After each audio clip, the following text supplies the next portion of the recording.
Gweilo60 recently admitted the Chinese government had forced him to take down a few of his videos, so I figured I would do what any friend would do and do him a favor.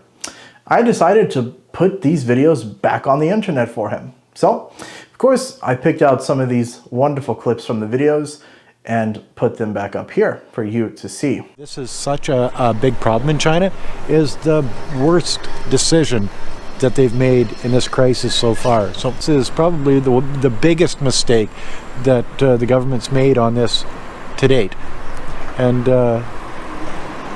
we want to get the hell out of here. Gweilo says they've dropped the ball on this one. The government. He even mentions them by name. He says this is the worst decision they've ever made. The worst they've ever done, he says. He wants to get the hell out of China. Well, that's not very friendly. I wouldn't say I wanted to get the hell out of my friend's home. Hopefully it's a nice hotel. You know, a couple extra bucks would be nice. Wow, what a selfish human being Gweilo is. He's all about himself. He expects them to put him in a 5-star hotel and give him spending money. Is he unaware that China has been fighting against the virus? He, for some reason, thinks he is an all-expense paid vacation should just be given to him on the backs of Chinese taxpayers. Gweilo, I highly doubt Chinese taxpayers want to pay for you to sit in a 5-star hotel and give you spending money. You've never even worked in China. What makes you think you deserve some sort of social welfare? And we do know some fairly influential people here in Nanning. I'm not going to say who they are, but if it could have been done, because we laid some phone calls while this was happening. Strange. Gweilo has government connections on the ground in China.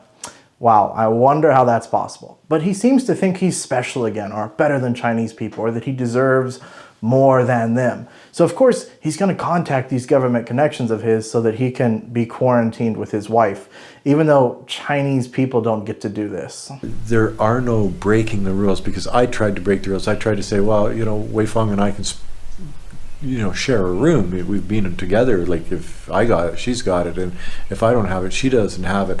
And no, that's not the way it works. And again, quit being selfish. You don't deserve special treatment over Chinese people. What makes you think you deserve to be treated any different than anyone else in China? Do you really think you're better than Chinese people? They brought us to a fancy-ass hotel with a bunch of guys in hazmat suits, and they wanted to charge us 480 RMB a night. So he said, no, we're not going to do that. You should have seen the turmoil, the utter turmoil. So I just took my stuff and put it back on the bus and said, no. So then they found us a compromise at 280 RMB a night. So I'm a little bit pissed off here right now. Now he's complaining because they took him to a hotel that is too nice and too expensive. Perhaps they wanted to offer you comfort and assumed you could afford to pay it. They asked you to pay 480 renminbi per night, and you're complaining? Let's be honest, 480 renminbi is $67 a night. That's like a cheap budget hotel in the West. And you're complaining? Again, selfish. To me, it sounds like they gave you a great deal. So I just took my stuff and put it back on the bus and said... So, like a selfish little child, Gweilo took his ball and went home. He angrily stomped his foot and put his stuff back on the bus. Is this really how an old guy should be acting? I'm in a hotel that we pay 280 RMB for to go into quarantine and pay the price up front. And what did they give you? Well, okay, I'm going to walk you around this little unit. You're pissed off because they asked you to pay for a cheap hotel. They offered you health care and even drove you there. You have no reason to be mad at them. You made the decision to return to China. They didn't ask you. They didn't beg you to come back. The bus driver hates us now because he thought his job was done, but he's got to take us to a different hotel. The bus driver is angry because he has to take a selfish foreigner to a different hotel than everyone else, just because he thought he was too good for the last one. Yeah, I can understand why the bus driver would be angry. I would be angry too. They dropped the ball on this one big time. So after complaining about the cost of the hotel and going to a cheaper one, he complains they dropped the ball on this one. By they, of course, he means the Chinese government. Let's start in the bathroom, okay? And don't get me wrong, I know that China sometimes doesn't have the best accommodations, but there are some limits to what you should. I know China doesn't have the best accommodations, Gweilo says. Gweilo, are you implying that they can develop 5G but not Wi-Fi? It isn't that China can't provide a higher level of accommodations, it's that you can't afford it. They tried to give it to you. Should get. This is my bathroom. Okay, it does have hot water, which is a plus. You know, it's not clean, really. These are the towels that I was given. 2 towels that big. How often do your towels and your linens get washed? Just, well, we don't during that 14-day time period. You're basically on your own. And that pissed Wei Feng off a little bit. See the door here? It's coming apart, guys. Jesus Christ, man. Gweilo is seen complaining about towels and says something strange. Well, at least it has hot water. Oh my gosh, really? Are you implying China doesn't have hot water for showers? The doors coming apart? Well, Gweilo, you get what you pay for. You wanted a cheap hotel, and you got a cheap hotel. And Gweilo60, before I even got into my room, when I was paying for the hotel room, I made them go and get me 3 bottles of Baijiu, yes, and some Sprite over there for some mix. So, like...